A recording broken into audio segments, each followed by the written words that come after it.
Pardon me, ladies and gentlemen, a couple of last-minute adjustments to the podcast excellence presentation, and I hope that you saw, speaking of podcast excellence, I do hope that you saw the presentation this morning with Stephanie Lynn. That was just a great example of podcast excellence, talking about relationships, talking about narcissists, sociopaths, psychopaths, talking about Jerry Maguire, all kinds of good stuff. You need to check that one out. It's really good. And don't do it now, but do it after this one. It was called Stephanie Lynn, Narcissists, something or other, Healthy Relationships. But it's right there. It was the last video that we did before this one. So make sure you avail yourself of that. I'm sure that you will really enjoy it.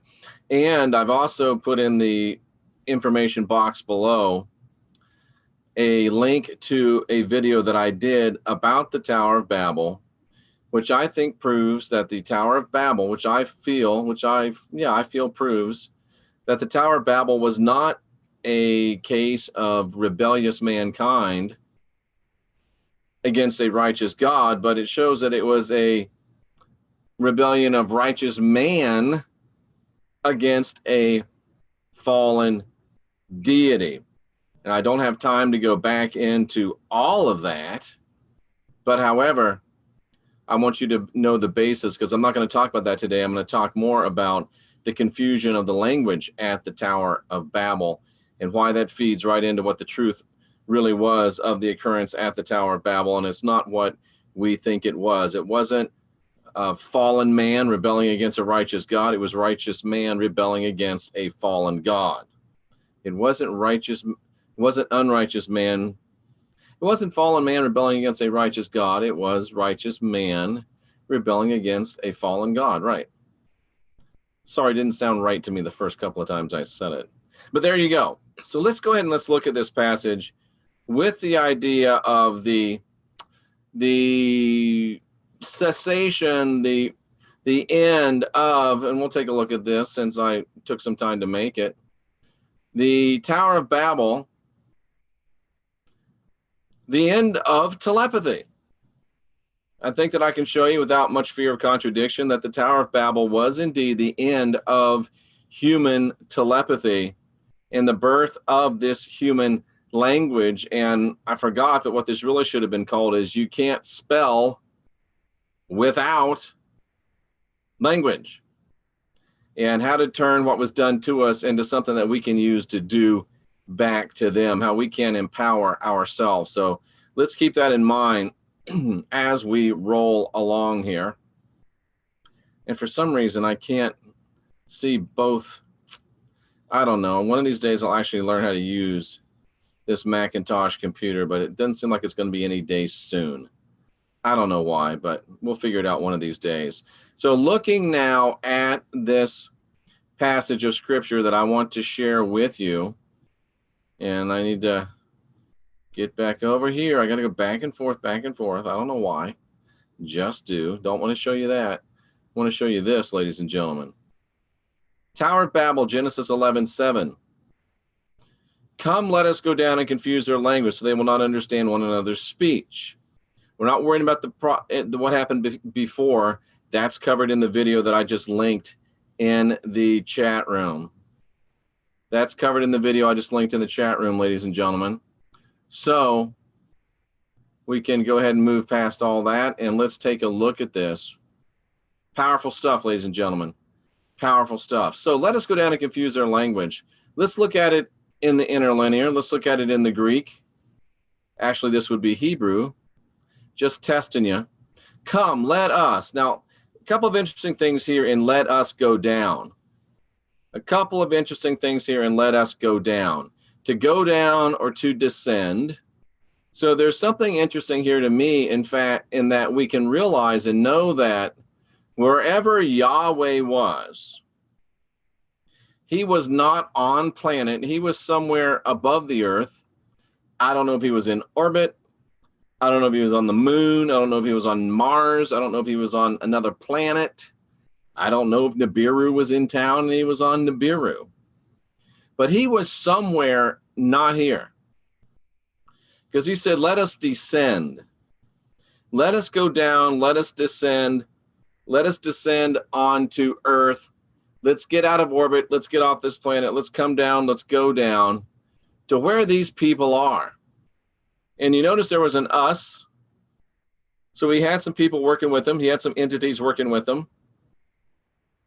Some fallen deities, some created archons, some other extraterrestrial beings. Who knows who they were? But they were working with Yahweh, and they were off planet. They were above this planet somewhere, and they came down to this planet. And what they want to do, they wanted to confuse, to mingle, to mix, to confuse, to confound. Now, it's very interesting to me that it really means to moisten with water. To mingle, to moisten with water, like when you mix stuff up, things mix up better if you put some water in them or if you put them in water. Is this a reference to the human body, which is what, 70 some odd % water? But what he did was he mingled, he mixed, he confused, he confounded. And I don't think you can ever confuse mingling, mixing, confounding, confusing with a benevolent act. So Yahweh went down and he mixed, he confused, he confounded, he added to water, or added water to, and it was there that he did it. If he says he did it there, does that mean there's us somewhere else? I don't know. If this was the only us, then I don't know why he would have to say there. But Yahweh and his cohorts came down from somewhere, mixed, watered down, confused there, as opposed to other places, their language. There he went down and confused their language. He went down and there he confused their language. What is their language? Well, their language can be a couple of things. It can be what comes of your lip, or it can be speech. You can see it's an archaic word. It's not a word that gets used very often, so we have to dig a little bit. It could be the human organ of speech, or it could be language itself, a means of communication. And interestingly enough, it could also mean a river or a sea. So a language, if we put it together, made it a compound word as it is, he confounded, he confused, he watered down the flowing language. The flowing language, the flowing communication, so that they may not understand. They couldn't hear. They couldn't diligently discern. They couldn't give heed. They couldn't get it anymore. They couldn't hear. They couldn't hear the speaking. They couldn't hear concerning. They couldn't hear at all. They couldn't hear with their intention, their interest, their listen. They couldn't understand. It's a weird word, and that's why I think there's plenty of room to say that he confused with water, with bodily, in bodies, our means of communication, our language. And he confused it. Is it too much to say that he confused something that was flowing like a river, flowing like water, communication that flowed, that he confused it to be something of the lips? Am I reaching? I don't think so. You might think so. But I think it's inherent within the text, so that they could not understand. They couldn't get what each other were trying to communicate. They couldn't get the speech. It's that same word again. They couldn't get the flowing communication because now the communication was coming from lips. And we all know that loose lips sink ships, and lips can be loose, and not in a good way. So they could not understand one another any longer. And ladies and gentlemen, I want you to think about how many of your problems, how many of your misunderstandings, many of your difficulties that you have in interpersonal communication stem from the misunderstanding of lips, misunderstanding of what gets spoken out of here. I don't even know if you can see that cursor or not, but the misunderstanding of what comes out of here. If people could just hear what comes out of here in a pure stream, some of you say, boy, that'd be scary. But for our purposes here, if they could hear what comes out of here in a pure stream, this wouldn't get in the way, would it? And we have a lot less miscommunication. And I think we'd have a lot fewer disputes. These get in the way. The lips get in the way of the communication of what's in the mind, because between here and here, a lot of things go awry, ladies and gentlemen. It's only about, what, 12 inches at the most, but boy, that's the longest foot in the entire creation, is the distance from here to here, ladies and gentlemen, and what comes out of here.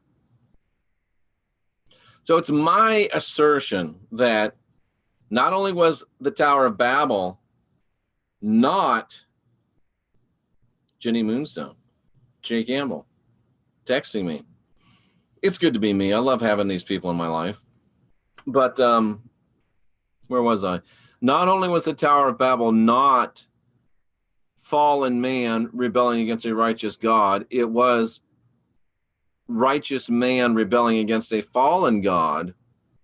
It was also the place where the natural ability of human telepathy, the natural ability of communication without words, was taken from us, and this lip stuff was given to us to confuse our ability to communicate.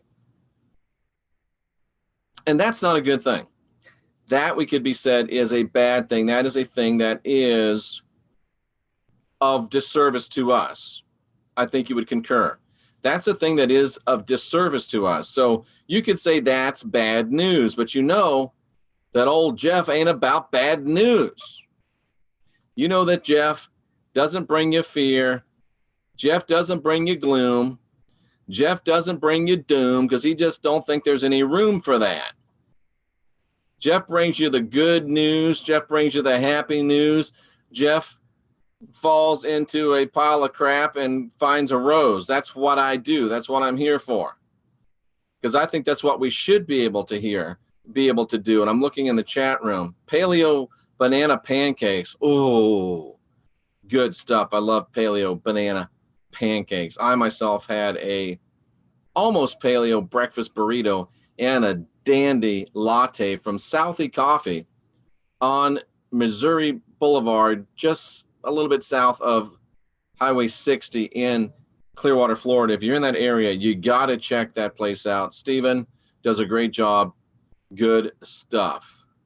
Hoon Kim says, nice that you searched, Jeff. Thanks for your greetings. I appreciate you, Hoon. Merci beaucoup. And I know that an English speaker can't ever pronounce or speak French properly, but at least I'm trying. Let's see. Material classified. CM Katarski. CM, you should check out that coffee place. I know you're in this neck of the woods. Tina Bob, Tracy Dyer. Just seeing if we got some questions. I am busy today. Yes, indeed. I got business to do. I'm in the business doing business. Telepathy to me is the ability to relate to, understand, and feel the true essence and intent of another human. Right, I understand that. What I'm trying to say is that before we got cursed with language, we could do that. Just boom, just talking. Macintosh developed from one of the lesser languages. Nobody knows how to work one of those. That's funny. Another timeline in the same place he landed. To moisten is to add emotion. Interesting. Watered down communication. Water equals emotions. Yeah. And from then on, confusion of our true history. Absolutely. Very good. Thank you. I'm not sure of your point there, Gene. Makes sense. I mean, I think you're making a factual statement, but I'm not connecting the dots. I'm not connecting the dots. It's scary when you hear pure stream, when people who have thoughts, it is a little scary because we're not used to it. Jeff, I'm working on a bus for the trip. Okay. So, we rebel against a fallen God, we being humans. He beats us down. He wins. And to make sure it doesn't happen again, he confuses our language. He takes away our ability of telepathy and gives us this word language. So even though some are speaking, let's just say, Hebrew, Latin, Greek, French, German, English, whatever, that's confusing enough. But even when you're both speaking the same language, you get confusion coming forth in that stuff. Yeah, this is not about what to eat, Night Owl, so I appreciate your opinion. Enough. I know I'm a jerk sometimes, but hey, we're trying to teach one thing, not have 97 different crazy-ass tangents going on in the chat room. I'm sorry, did I get a little upset? I did. You know what I'm saying. Let's stay on point. Because, see, I just lost my train of thought now. So we lost our ability to be telepathic. We can get our telepathic ability back. I think it is coming back to us. And many of us are able to key into it and understand it, especially when we get onto, I know Night Owl, especially when we get onto the same little bit of, get on the same frequency, the same communication. Could the God of everything be just energy and the gods be the reptile? Could be, Amanda Reno. I like that. That's good stuff. But I don't think that we have to just throw our hands up and quit and surrender and cry and bitch and moan and complain. I'm a little fired up today. I don't know what it is. We don't have to do that. Yes, Yahweh, Marduk, Jehovah, the Lord, who I lovingly call the rat bastard because he was conceived without a male entity, just a female entity created him. So even though the rat bastard gave us this language, he cursed us with this language. I am very thankful for the great and learned Hermetic teachers and the teachers of magic, which is really a little redundant, but trying to contextualize myself so everybody can understand what I'm talking about. I'm thankful for my witches. I'm thankful for my magicians. I'm thankful for my hermeticists. I'm thankful for my Rosicrucians. I'm thankful for the people that have learned how to leverage and use their intention, because what we're doing, ladies and gentlemen, and maybe not so much the witches, true witchcraft is more charm work, emotional work, than it is spell work, which is language based. But we can we can take, ladies and gentlemen, Dan, we don't have Kool-Aid here, but we got some good water from the word and from the wisdom that you can drink down. But we don't give Kool-Aid. Glenda says I have a Southern accent. Why do some automatically think I'm dumb? Well, Glenda, the good part of that is a lot of us automatically assume that you're cute too. So it all balances out. Don't hate what you got, honey. Use what you got. What they say, if you got it, flaunt it. So don't worry about that Southern accent, sweetheart. There's a lot more that think you're cute automatically than think you're dumb. So deal with it, girl. You'll be all right. Now I just distracted myself. But it's good to have this Gemini energy, because you can go 85 different places at once. So even though we've been given this, and I don't know if you can see this, and if it's distracting or not, but it's kind of cool. Look at that. Look at that. Look at that. Will you just look at it? Because I'm going to go see Rex. Whoop, whoop, whoop, whoop. I don't know if you can. I'm looking at my cursor like a cat. Anyway, sorry. I do have some weird energy going on today. But we can take this language that they've given us. We can take this language that we've been cursed with. And because of the teachings of the great Hermeticists, squirrel, and because of we also assume that girls with Southern accents are good kissers. And that comes from somebody named Fact Finder. Oh, that's funny. No comment. I am going to get through my point. We can take this curse and turn it into a weapon to be used against them by the learning and the application of spells. We can begin to learn the spell. You can't have spells without language. They gave us language to be our detriment.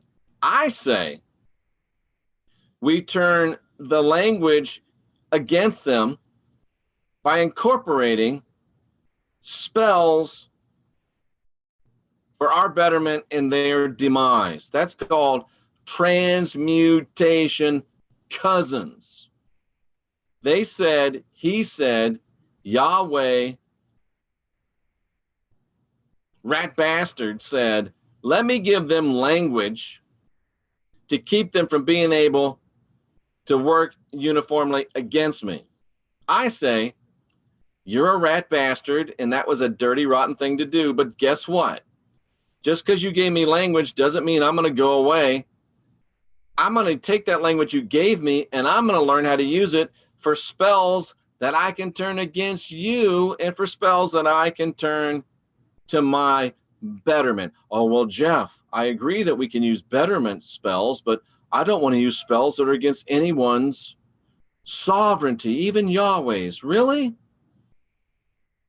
Really? We've got great chemistry. Good point. Really? Let me tell you something, cousin. I got no problem using my language for spells towards my betterment. I got no problem making a sigil, and I'm going to teach you how to make some sigils. I got no problem making an incantation. I got no problem making a spell. I got no problem using a spell that somebody else that made that I know works.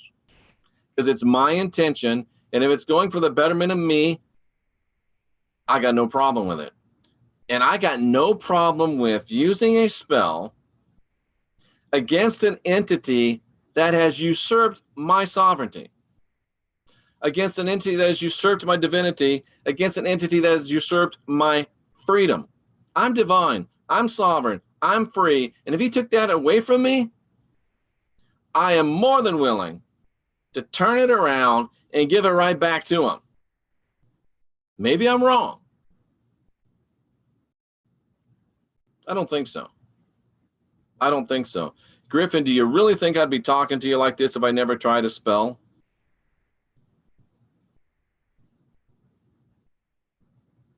I'm not going to start any fights.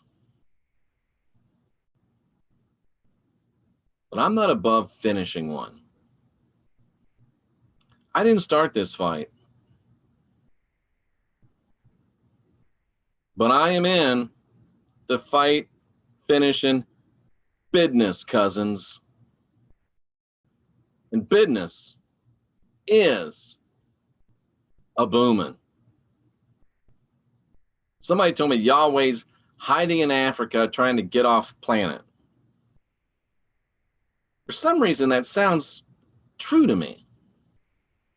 I know that he has been at least demoted, probably disenthroned,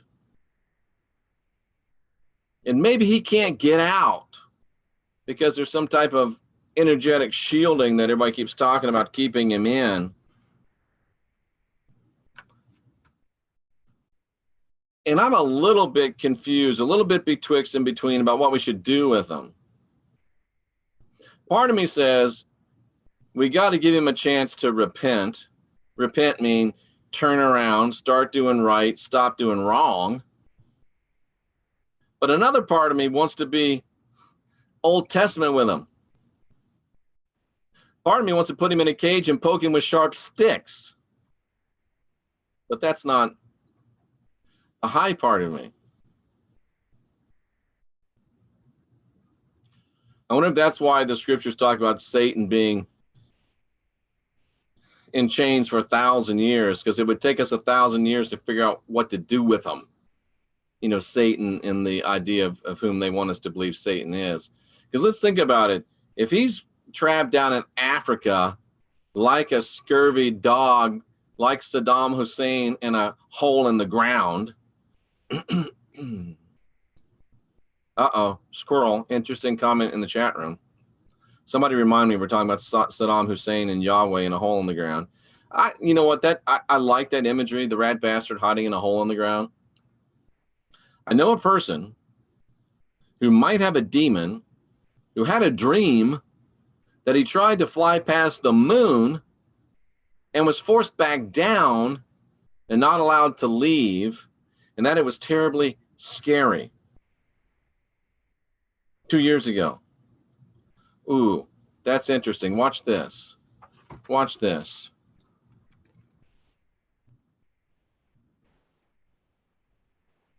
Watch this. Watch this. Talking about that. Watch this.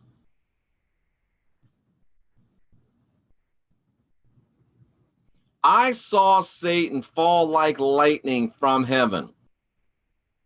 Watch this. I'll give you a little bonus coverage here, ladies and gentlemen. I watched Satan fall like lightning out of the heavens, having fallen. Watch what Satan is. Satan is the adversary. This is commentary. Forget it. The adversary. This is commentary. Forget it. Satan just means adversary. The Hebrew origin is Satan, which is adversary. Just an adversary, ladies and gentlemen. That's all it means. And in this case, it has the definite article, which means, see that right there? Definite article, the Satan, the adversary, the main adversary of the Christ who was saying these words. So the Christ has this main adversary. I think he's called Yahweh.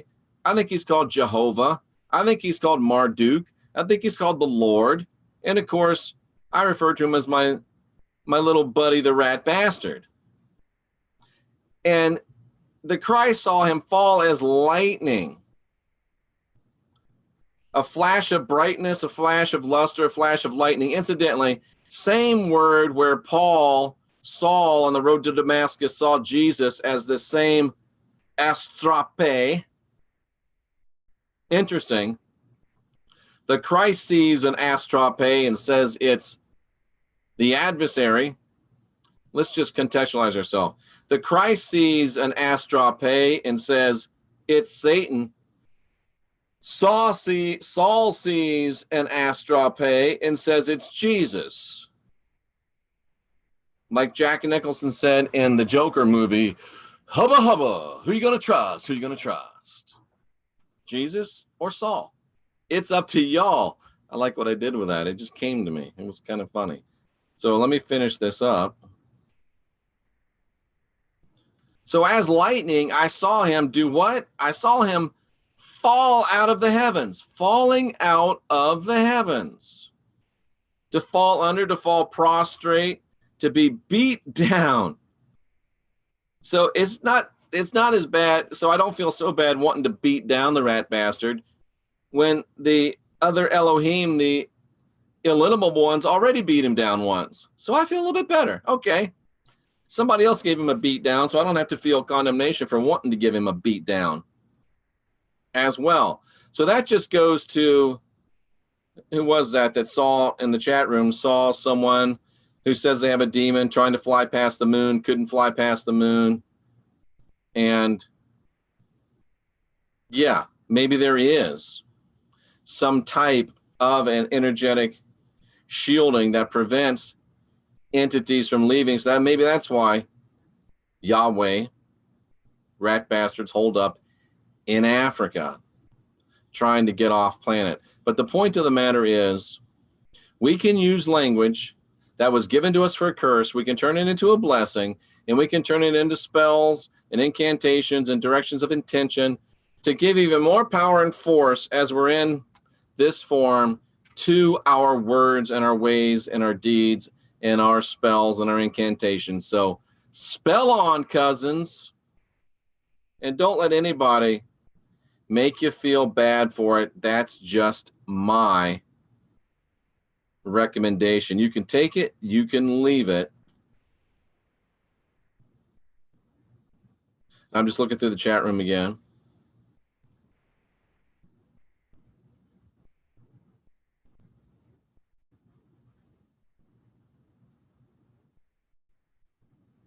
Interesting.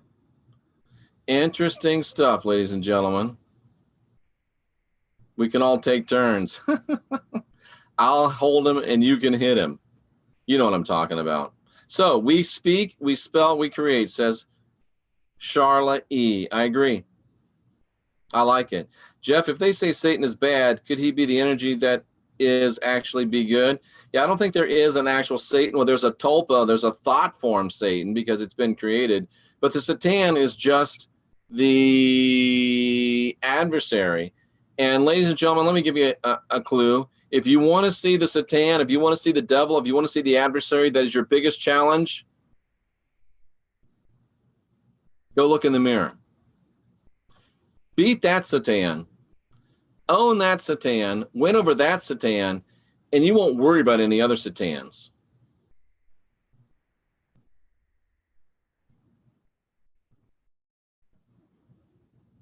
There you go. You know what? I'm going to look at this. I don't normally do this, but I'm going to look at what Meme said. I'm going to look at what Meme said. He says, or she says, that they've proven that Satan is Yahweh from these two scriptures. And I'll take a look, see? Why not? Because I think I proved it too. Let's look at it. 1 Chronicles 21:1. What's it say? 1 Chronicles 21:1. Then I'll share it with all the rest of you kids. 1 Chronicles 21, Kings Chronicles, yeah. 1 Chronicles 21:1. 1 Chronicles 21:1. Oh, I see where you're going with this. This is good. 1 Chronicles 21, King James Version. 1 Chronicles 21. And Satan stood up against Israel and provoked David to number Israel. This is a good one. 2 Samuel 24:1. This is Chronicles 21:1. Satan provoked David to number Israel. And then we go to 2 Samuel 24:1. 2 Samuel 24:1 says,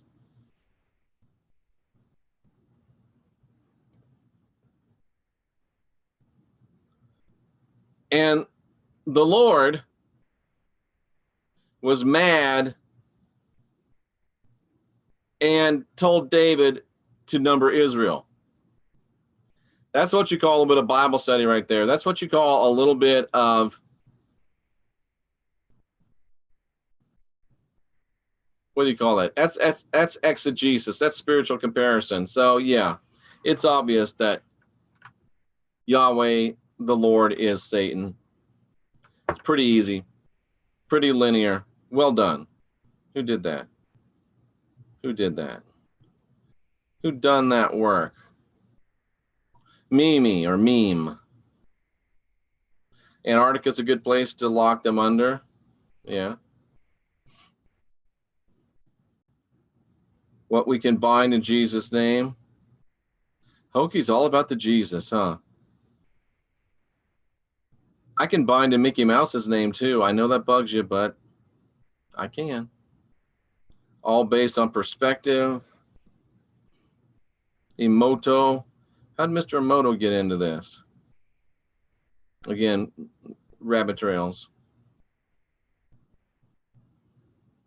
We didn't even get a notice. Sorry, you know, I don't control YouTube. Broadcast excellence, podcast excellence, absolutely. Jesus is a name given by power of thoughts. Yep, I agree. Stephanie Lynn was fascinating. Water. Me mispronounced like theme, exactly. But I didn't know if it was a person named Mimi. Come on now, work with me. Emoto is water. Oh, I gotcha. I gotcha. I gotcha. So there you go, ladies and gentlemen. And there's your moistening again. We were talking about the moistening.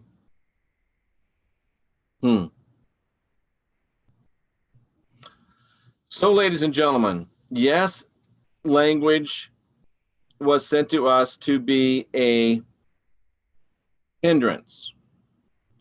But yes, we can take that which was given to us as a hindrance and we can turn it into a positive force for us, because they gave us language, which was a bummer, but you can't spell without language. And now that we've got some language, we can do some spelling and we can make him rue the day that he took telepathy away, or we can at least make this day even worse for him. And if he isn't a hole in Africa, I say, fill up the hole. And we'll deal with him later. Well, ladies and gentlemen, this is unindoctrinating yourself. This is creating yourself and building the life you love. This is how we start the inside job. I'll be back today with some more podcast excellence. Don't worry. But now we know even more about, next Tuesday I leave. Now we know, hello Lou, now we know even more about the Tower of Babel. It was righteous man rebelling against a fallen God. It was where a fallen God took away our telepathy and saddled us with language, but we're now learning not only to use our telepathy again. Oh, here's a key. This just came to me. Now we can not only learn to use our telepathy again, but we can also give him a double whammy. We can give him the old 1, 2, because we can give him the one of language through spells through language, boom. And then we can follow that up with the telepathy, boom, just like that. This is Brian Barker's t-shirt he gave me at the event last year. So I thought I'd give a brother a shout out. Tactical Sovereignty on Facebook. There you go. So give him the old 1, 2, ladies and gentlemen. We are the last generation of real humans. It's time for us to unindoctrinate ourselves. It's time for us to be our own gurus, guide our own spirits, master our own ascension. And having done that, ladies and gentlemen, and being in the process of doing that, it's time for us to get together, and it's time for us to get busy.